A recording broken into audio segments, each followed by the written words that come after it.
Eh bien salut tout le monde, c'est votre KMS3. Aujourd'hui on se retrouve pour une nouvelle vidéo. Donc assez spéciale aujourd'hui. J'aimerais parler des hackers sur Call of Duty. Donc je vais tenter déjà d'envoyer cette vidéo à la Code for FR. Donc merci si vous me l'aidez, ça me ferait vraiment plaisir.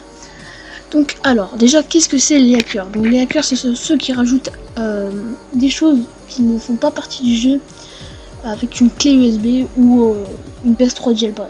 Sinon c'est impossible pratiquement de faire des hacks sans clé USB ou jailbreak ou autre périphérique venant, enfin quand vous apportez des choses à la console ou au jeu. Donc voilà, un hack c'est très différent des glitches. Donc les glitches c'est quand ça fait déjà partie du jeu. Donc moi pour les glitches vraiment je suis pour, parce que les glitches c'est pas notre faute et puis voilà. Tandis que les hacks c'est vraiment nous qui rajoutons le truc, etc. Donc vous allez voir sur le gameplay qu'on était en cailloux et bâton, donc avec quelques potes, et vous allez voir que très vite il va y avoir un voire deux voire deux hackers je crois.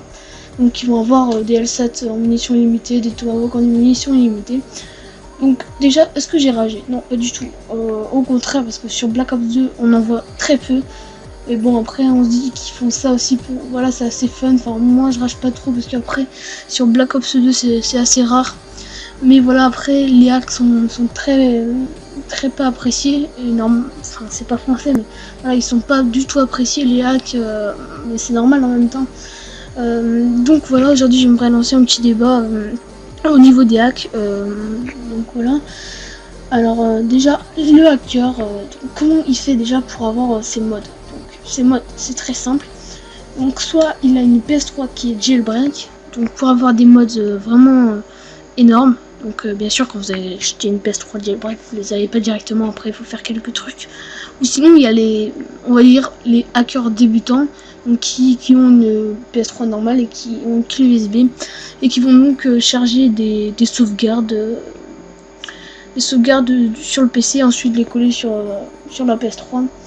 Et donc voilà, après on peut pas faire des hacks avec clé USB sur Black Ops 2, c'est seulement sur les anciens Call of Duty. Bon, peut-être qu'on peut, mais après je sais pas trop. Mais je sais que voilà, par clé USB c'est pas du tout pareil que avec une PS3 de jailbreak. Donc voilà ce qui est comment ils font pour hacker, etc. Donc voilà, alors ensuite, est-ce qu'ils peuvent se faire bannir? Bien sûr qu'ils peuvent se faire bannir, surtout qu'ils sont beaucoup signalés je pense, mais bon, eux s'en foutent, ils se font bannir s'ils créent un compte, ils font un petit lobby et ils recommencent. Donc voilà, je pense qu'ils font ça pour le fun, parce qu'en général ils sont maîtres précis, ils s'en foutent, comme vous allez voir sur le gameplay, ils tirent un peu n'importe où, ils s'en foutent en fait. C'est surtout pour le fun. Donc voilà, après c'est vrai que ça pourrit le jeu, ça c'est clair que ça pourrit le jeu.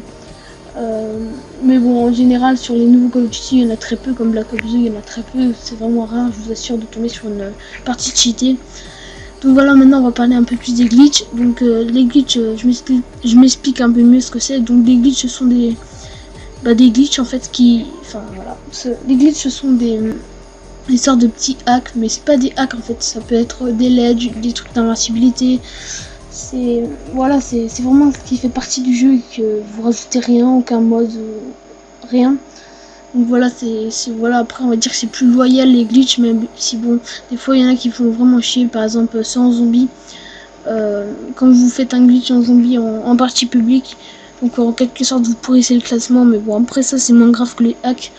C'est vrai que vous pouvez vraiment pourrir votre ratio avec les hacks. On peut déjà s'apercevoir hein, sur Modern Warfare 3, ça y est, vraiment il a hacké Modern Warfare 3, on va dire, enfin pas entièrement mais presque.